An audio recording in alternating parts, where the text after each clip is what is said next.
Bertemu kembali saudara, ahli digital forensik Heri Prianto menunjukkan rekaman CCTV yang memperlihatkan Verdi Sambo tidak menggunakan sarung tangan saat keluar rumah di Jalan Seguling menuju rumah dinas di Duren 3 menjelang pembunuhan Brigadir Yosua. Dalam sidang, ahli digital forensik Heri Prianto diminta memperjelas dengan memperbesar video rekaman CCTV saat Verdi Sambo keluar rumahnya di Jalan Saguling 8 Juli lalu. Heri kemudian juga memperbesar rekaman CCTV saat Verdi Sambo turun dari mobil di Kompleks Polri Duren 3 sesaat sebelum Yosua dibunuh. Kuasa hukum Verdi Sambo Arman Hanis mengaitkan rekaman Verdi Sambo tanpa sarung tangan ini dengan kesaksian Richard Eliezer terdahulu, namun langsung dipotong oleh hakim.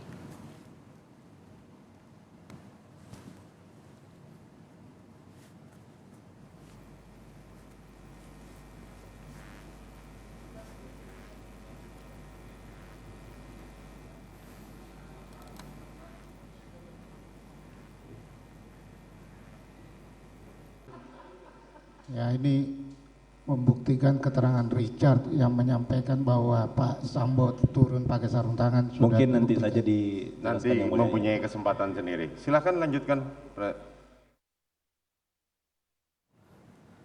Rekaman CCTV juga memperlihatkan saat terdakwa Richard Eliezer membawa senjata laras panjang saat rombongan Putri Chandrawati tiba di Jalan Saguling sepulang dari Magelang, Jawa Tengah. Namun rekaman tidak sampai merekam saat Eliezer naik ke lantai 3. Sebelumnya Eliezer menunjuk lantai 3 rumah di Jalan Saguling sebagai tempat penyimpanan senjata Verdi Sambo, namun dibantah oleh terdakwa Putri Chandrawati. Di RE terlihat membawa senjata laras panjang, tapi lewatnya di samping kiri. Kalau beloknya ke kiri itu artinya ke dapur atau kamar ADC. Sementara di keterangan di sidang, nanti diulangin. Sementara di keterangan di sidang di tangga dekat lift, jadi harusnya belok kanan. Ya. Jadi kita buktikan saja RE bicara benar atau bicara bohong. Ya. Ketika kamera di luar kan ada momen waktu terdakwa RE membawa senjata stair lewat pintu sebelah kiri. Betul. Nah, pada saat setelah momen itu kami ingin mengonfirmasi apakah terlihat juga di sini. Kami tidak melihatnya, Pak, karena di poin sini itu langsung di 16 ketika Pak FS turun. Sidang kasus pembunuhan Yosua membuka kotak Pandora yang sejak awal disembunyikan lewat rekayasa Verdi Sambo. Sebagian sudah terjawab, namun dua hal, yakni soal motif dan kaitannya dengan klaim Putri diperkosa Yosua, serta teka-teki penembakan Yosua masih menunggu pembuktian dalam persidangan. Apakah unsur pembunuhan berencana sejauh ini sudah terpenuhi? Sudah bergabung bersama kami untuk membahasnya Kuasa Hukum Richard Eliezer Roni Talapesi dan Ahli Hukum Pidana Jamin Ginting. Bang Roni, Pak Jamin, apa kabar? Baik, selamat sore. Baik, selamat sore. Selamat sore untuk Anda berdua. Bang Roni, yang Anda cermati dari proses sidang sepanjang dalam 2 hari belakangan ini, masalah motif nih terutama saya mau singgung. Tampaknya tidak terbukti ya, terlebih Anda sudah memegang keyakinan pertama kali terutama klien Anda bahwa tidak ada pemerkosaan di sini. Betul, Mas Tifal, bahwa apa yang dicoba mereka membangun konstruksi hukum tersebut, kalau pengamatan dari kami tim penasihat hukum malah terpatahkan ya di persidangan ya. Dan juga pun dari saksi yang sudah dihadirkan, kemudian dari ahli yang kemarin kriminolog menyampaikan bahwa motif tersebut juga bukan berarti menggugurkan pembunuhan berencananya. Tapi dalam motif yang coba dibangun terkait dengan yang situasi di Magelang, nah itu juga pun disampaikan oleh ahli Profesor Mustafa menyampaikan, ada kan seorang polisi harusnya melakukan visum, tanpa visum apa yang disampaikan terkait Magelang itu terbantahkan, tidak bisa diterima ya sebagai orang yang mengerti hukum, seorang yang anggota Polri yang mengerti hukum ya. Itu yang kemarin kan disampaikan. Jadi menurut kami kalau terkait dengan motif, saya pikir bahwa susah ya untuk dibuktikan ya. Susah untuk dibuktikan berarti secara tidak langsung Anda menilai bahwa ya sudah gugurkan saja motif ini? Ya kalau mereka mau bertahan seperti itu silakan, itu kan hak pembelaan dari pengacaranya FS dan PC ya. Tapi kan keterangan mereka berubah-berubah ini. Kemarin mereka sampaikan bahwa PC itu dalam waktu dia istirahat, ketika di Duren 3, kemudian sisi lainnya dia sampaikan bahwa dia menutup telinga, keterangan pemeriksaan. Kemudian juga pun FS dulu bilang senjatanya baby Glock, tetapi dalam persidangan dia bilang Wilson Combat. Sebenarnya banyak perubahan itu dari pihak mereka. Oke. Terus kemudian kalau perencanaannya, Mas Tifal, kita lihat ini sudah terlihat bahwa ini ada perencanaan. Di mana mereka memilih lokasi Duren 3, di mana lokasi Duren 3 itu tidak ada CCTV. Nah, situ sudah mulai mereka berpikir tentang lokasi. Nah, kemudian kalau yang kemarin disampaikan oleh ahli kriminolog, seseorang otak dari pembunuhan berencana itu adalah cirinya adalah coba untuk mengaburkan TKP. Nah, kalau kita kemudian kaitkan dengan proses sidang hari ini kan menunjukkan 2 kamera CCTV di Saguling dan 1 kamera pemantau di dekat TKP. Nah, visualnya menunjukkan ini di lantai 1. Akhirnya kan kemudian menuai reaksi dari klien Anda nih menyebutkan seandainya kalau ada CCTV di lantai yang berikutnya begitu yang menunjukkan bagaimana perencanaan ini, makin kuatlah unsur pembunuhan berencana ini. Gimana tuh?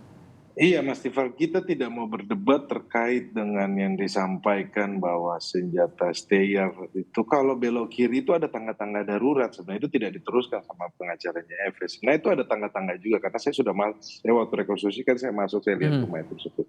Tetapi perdebatan ini adalah betul kata klien saya, dia konsisten ya. Seandainya ada CCTV lantai 2, lantai 3, tidak mungkinlah para terdakwa yang lain ini berbohong di depan persidangan. Gitu. Oke. Jadi pertanyaannya CCTV lantai 2, lantai 3 di mana? Itu sudah saya tanyakan kepada saudara Ferdi Sambo, saya tanyakan di mana CCTV tersebut rusak. Nah ini coba terkait dengan sarung tangan. Sarung tangan klien saya tidak pernah menyampaikan Ferdi Sambo memakai sarung tangan itu dari rumah Saguling. Tetapi keterangan klien saya adalah Ferdi Sambo memakai sarung tangan adalah di rumah Duren 3, di dalam rumah Duren 3. Nah kalau dikuatkan dengan kesaksian dari saudara Romer bahwa dia melihat saudara Ferdi Sambo turun dari mobil, senjata AS jatuh, sudah memakai sarung tangan. Tetapi kan CCTV-nya hari ini yang ditujukan juga kan tidak jelas. Kenapa? Hanya di lantai 1 itu tadi ya? Bukan. Ini yang CCTV yang ini. Okay. Di rumah Duren 3. Ini yang pelan ini. Itu tangan kanannya Ferdi Sambo itu masuk ke dalam kantong sebelah kanan. Jadi terlihat sekali ketika saudara Romer melihat Ferdi Sambo yang jatuh pistolnya itu tidak dibantah oleh saudara Ferdi Sambo, tetapi terkait dengan sarung tangan itu dia coba membantah ya. Tapi di sini kan terlihat bahwa tangan kanan itu masuk ke dalam kantong. Maka ini masalahnya karena tidak tertangkap saja di kamera CCTV itu tadi yang tidak jelas terlihat, begitu? Tidak jelas, tapi yang disampaikan oleh klien saya adalah CCTV yang ada di dalam rumah Duren 3. Begini, peristiwa pidana ini sudah utuh, tetapi skenarionya adalah mereka coba untuk menyudutkan Richard Eliezer dalam hal ini bahwa keterangannya berubah-ubah. Perlu diketahui oleh publik, yang paling banyak berubah itu dari mereka. Oke, nah Pak Jamin sekarang mencermati... berubah-ubah. Sorry saya potong ya Bang ya. Pak Jamin, Anda mencermati dari proses sidang hari ini terutama masalah motif dan rekaman CCTV yang diputarkan dalam sidang hari ini gimana tuh? Ya Mas, jadi kalau terkait dengan motif dalam konstruksi pembuktian di pengadilan, ini justru menunjukkan adanya suatu pembunuhan berencana. Setiap pembunuhan berencana pasti ada motif. Kalau tidak ada motif, itu bukan pembunuhan berencana. Biasanya itu pembunuhan seketika, ya. Contohnya karena bela paksa, berantem, lalu membunuh.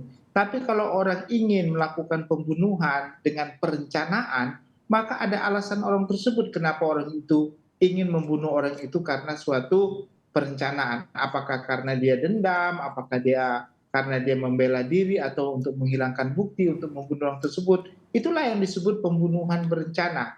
Di motif tersebut diangkat supaya muncul adanya rencana pembunuhan begitu. Masalahnya perencanaannya ini yang tidak terlihat secara langsung begitu dalam kamera CCTV yang ditunjukkan dalam sidang hari ini, Pak. Itu bukan perencanaan namanya. Itu bukan perencanaan, itu yang tidak ditunjukkan. Itu kan yang tidak ada, cuma masalah sarung tangan. Sarung tangan itu tidak bagian kecil dari suatu pembuktian perencanaan. Bukan berarti kalau orang yang tidak terbukti adanya sarung tangan, dia tidak terbukti melakukan pembunuhan berencana, bukan itu.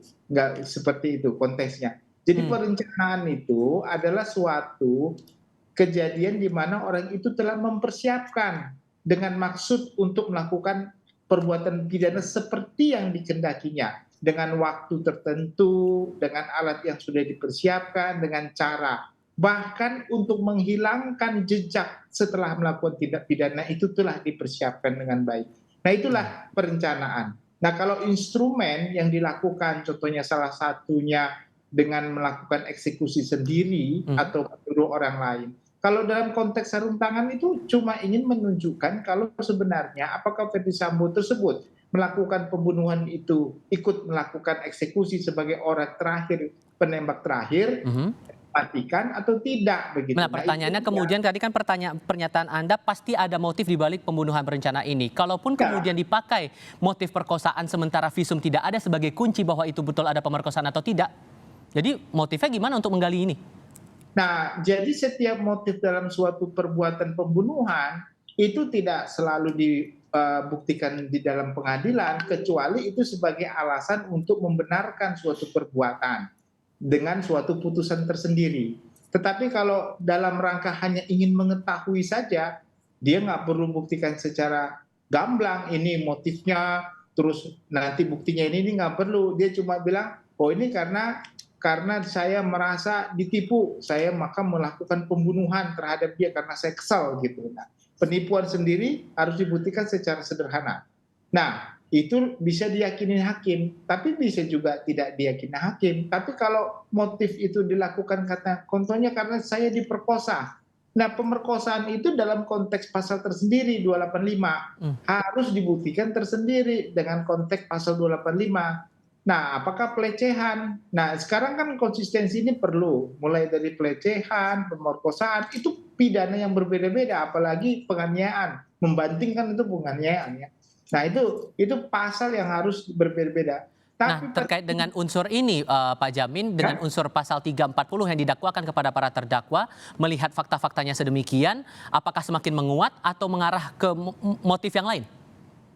Kalau tidak ada lagi motif yang lain yang disampaikan oleh penasihat hukumnya, nggak ada lagi motif. Satu-satunya motif yaitu, cuma nggak ada konsistensi aja kan, karena dari awal dia bilang motifnya adalah pemerkosaan, lalu ada pelecehan seksual, berikut dengan banting-membanting kan begitu setelah pemerkosaan. Nah ini kan harus ada konsistensi. Kalau konsistensinya contohnya lah adalah pemerkosaan, dia tinggal buktikan aja bukti pemerkosaannya apa, visumnya apa, dan itu menjadi dasar bagi hakim, oh dia membunuh karena dia diperkosa, lalu dia membuat rencana pembunuhan. Jadi dengan motif itu ada suatu perencanaan. Dengan motif itulah maka muncul perencanaan. Kalau nggak ada motif nggak akan ada perencanaan. Itu namanya seketika dalam konteks pembinaannya. Oke, nah kita coba singgung untuk hal yang kedua. Tadi sudah soal motif, sekarang perihal penembakannya sendiri nih Bang Roni. Bang Roni, dari klien Anda juga tetap menyebutkan dalam fakta persidangan bahwa tidak hanya dia sendiri, tidak hanya Eliezer sendiri yang menembak, tapi juga tapi juga Ferdi Sambo ikut menembak Nopriansyah Yosua Huta Barat.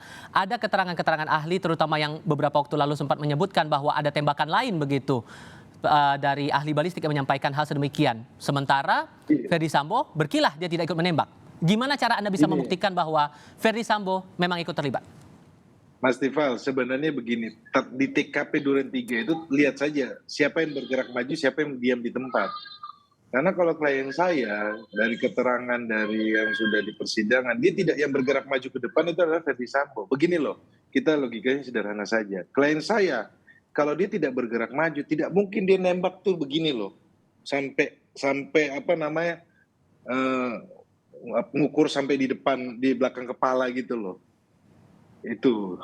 Jadi yang bergerak maju inilah yang menembak ke belakang kepala dari almarhum Joshua. Kan terbukti di persidangan yang bergerak maju ke depan itu adalah Ferdi Sambo. Kemudian keterangan dari Kuatmaruf kan sempat sampaikan bahwa Saya takut karena Bapak lihat-lihat ke belakang takutnya saya ditembak juga. Ini kan sebenarnya udah di keceplosan di persidangan. Itu menggambarkan bahwa Ferdi Sambo itu memegang senjata. Yang Anda bilang maju ke depan itu adalah Ferdi Sambo, bukan klien Anda? Iya, Ferdi Sambo. Itu kan disampaikan oleh Kuat Maruf.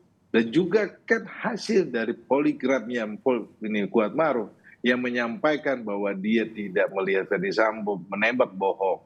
Kemudian hasil poligraf dari Ferdi Sambo yang sampaikan dia tidak menembak, itu juga hasilnya bohong. Nah, ini sebenarnya fakta persidangan sudah terlihat yang kami pikir bahwa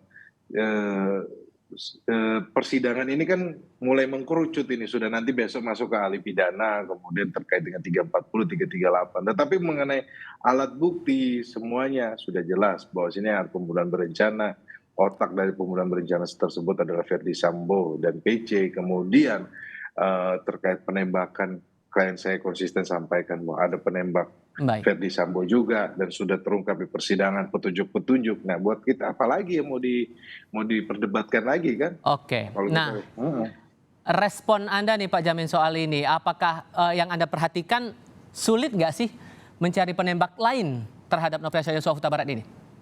Sebenarnya kalau TKP-nya tidak rusak dari awal itu sangat gampang.